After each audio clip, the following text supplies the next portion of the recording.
transmigrated into the body of the crown princess. My husband, the crown prince, is supposed to be an idiot. The whole capital knows it, total dead weight, absolutely hopeless. But on our wedding night, he dismissed everyone around us, leaned in close, and whispered, "Hey, gorgeous, you here alone?"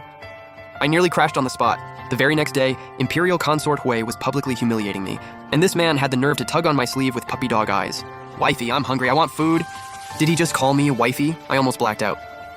Consort Hui slammed the table and shot to her feet. "How dare you? You think you can just call the crown princess by a pet name in public? Have you no manners? No shame? Someone slap his mouth!" The Empress frowned, looked like she wanted to say something, then glanced at Consort Hui and went quiet. The room went ice cold in an instant. I knew this wasn't going to end well. I took a deep breath, ready to kneel and beg forgiveness, when Li Che suddenly yanked me behind him and stepped in front of me. That dopey grin on his face was gone. His eyes were terrifyingly cold. "Don't make me go off in the palace." The entire cunning palace went dead silent. Everyone was frozen, completely blindsided by the switch-up. Consort Hui stood there like a statue, too stunned to react. Then Li Che let out a cold laugh and snapped right back into his village idiot act. He pointed at Consort Hui and started hollering, "Mean lady, won't let my wifey cook for me. You're so bad." Then he grabbed my hand and bolted for the door, yelling the whole way, "Wifey, let's go home. We don't play with bad guys. We're going home for a royal feast." He left behind a room full of completely petrified concubines and Consort Hui, whose face kept cycling between pale and green. The moment he dragged me out of Cunning Palace, my heart was still pounding. Fellow traveler, and there's no hiding it now. The second we got back to the East Palace, Li Che let go of my hand. He dismissed every servant, shut the palace doors. That stone-cold face from a moment ago completely crumbled. He turned around with this look on his face like, "Gotcha." Hey, fellow traveler.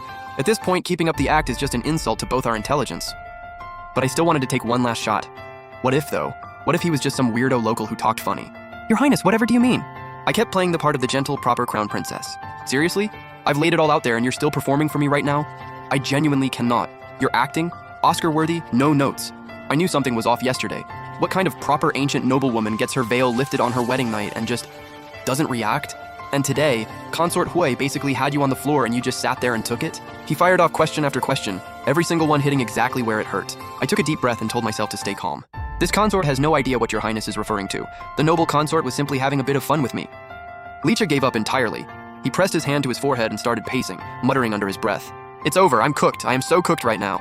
I thought I'd finally found another one of us, or turns out she's a legendary NPC. Lord have mercy, I went to a top university just to play opposite some fool? Listening to all those familiar words, I felt the tension I'd been holding snap, one thread at a time. I couldn't keep the act up. I was exhausted. Ever since I landed in this world, I'd been walking on eggshells every single day, terrified that one wrong move would be the end of me. But now there was someone here who got it. Someone exactly like me. It felt like spotting a rescue boat from a deserted island. Meanwhile, Li Che was still spiraling. Was my signal not obvious enough? Fine, let me try a few more. What's the Wi-Fi password? You feeling down today? Come help me out on Pinduoduo. He kept going, getting more unhinged by the second. And then he started singing. Humming, singing. Li Che's singing cut off mid-note. He spun around, eyes wide as saucers. "Did you just laugh?" I nodded, wiping the tears from the corner of my eyes.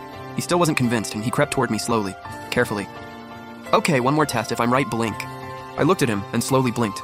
"Ha ha ha! Oh my god, it's really you!" I watched him lose it, on the verge of actual tears, and felt the weight I'd been carrying for so long finally lift off my chest. I grabbed his hand, looked him dead in the eye, and said slowly, clearly, "I want braised chicken over rice, spicy, extra sauce."